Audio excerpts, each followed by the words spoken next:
ለመታሰር ትኬት ቆርጦ ከአሜሪካ የተመለሰው ሰሜ ባላገር ድምፃዊ ሰማኸኝ በለው ሐምሌ 7 ቀን 1994 ዓ.ም ከሌሊቱ 10 ሰዓት ላይ በአዲስ አበባ ባምቢስ ድልድይ አካባቢ መኪና ሲያሽከረክር አደጋ ደርሶበት ነበር።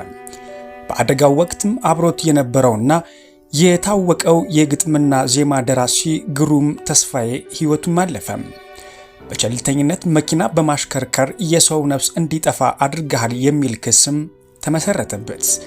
ፍርድ ቤቱ የሰማኸኝን በለው መከላከያ ምስክሮች ከሰማ በኋላም በቸልተኝነት የሰው ሕይወት በማጥፋት ወንጀል ጥፋተኛ አድርጎት በ3000 ብር የገንዘብ ቅጣት አሰናበተው።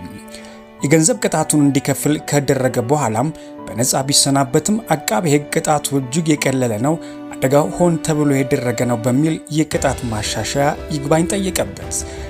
ከፍተኛው ፍርድ ቤት መዝገቡን እንደገና መርምሮ የቀድሞውን የገንዘብ ቅጣት በመሻርም በድምፃዊ ሰማኸኝ በለው ላይ የ5 ዓመት ጽኑ እስራትን ፈረደበትም።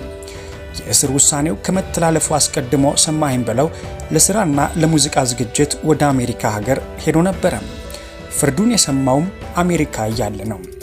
የፖለቲካ ሻጥር ተሰርቶብኝ ነው የተጠየቅኩት እንጂ ጓደኛዬ ሞቶ እኔ በመትረፌ ምክንያት ብቻ ልጠየቅ አይገባም ብሎ ቢያምንም ፍርድ ቤቱ ያስተላለፈበትና እሱ የማያምንበትን የእስር ፍርድ ተቃውሞ አሜሪካ መቅረት የሚችልበት እድል ቢኖረው የጓደኛዬ ደም እያሳደደኝ በሰው ሀገር በስደት መኖር አልፈልግም፣ ፍርዴን ጨርሼ በነፃነት መኖር አለብኝ በሚል የህሊና ውሳኔ በራሱ ፍቃድ ወደ ኢትዮጵያ ለመመለስ ወሰነ።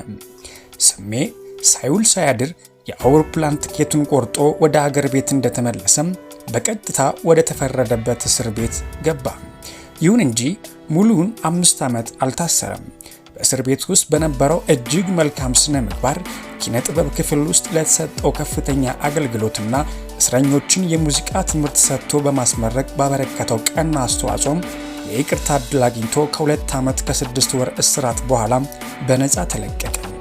እንዲህ ያለ ሞራል የነበረው ተወዳጅ ከያኒ ነበረ ዛሬ ያጣ ነው። ሰሜ ባላገር ቁምጣ የግሌ ነው ይላል።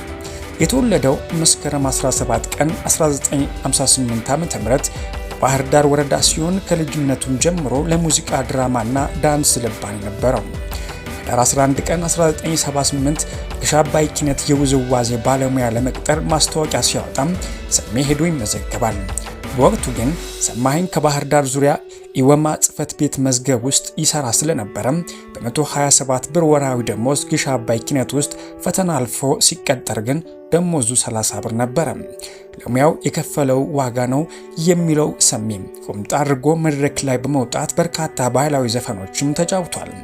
በ1980ዎቹ አጋማሽ ወደ አዲስ አበባ ከመጣ በኋላ የራሱን የባህል ምሽት ክለብና ባንድ በማቋቋም የሰራም ሲሆን ከአንጋፋው ድምፃዊ ይሁኔ በላይና አንሙት ጋራ በመሆንም በሰሩት አንቱየዋ በተሰኘውና በኢትዮጵያ ቴሌቪዥን በቀረበ ሙዚቃዊ ድራማ በስፋት ይታወቃል።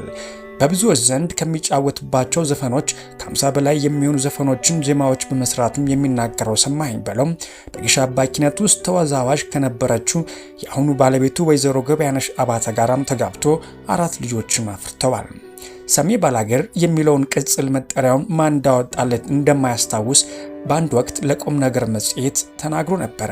ሰሜ ቁምጣ አድርጎ መድረክ ላይ ሲወጣና የባላገር ህብረተሰቡን ህይወት ለመወከል በመቻሉም ደስተኛ መሆኑን ይናገራል። ሰማኸኝ ከሙዚቃ ስራው በተጨማሪ የባላገር ፍቅር በተሰኘውና በኢትዮጵያ ብሔራዊ ቲያትር በቀረበው የመድረክ ቲያትር ላይ ከነቁምጣው በመሳተፍም ተውኗል። ከባህል ሙዚቃ ዘፋኞችም ለባህሩ ቃኘና አሰፋ ባተ ልዩ አክብሮት የነበረውም ድምፃዊ ነው።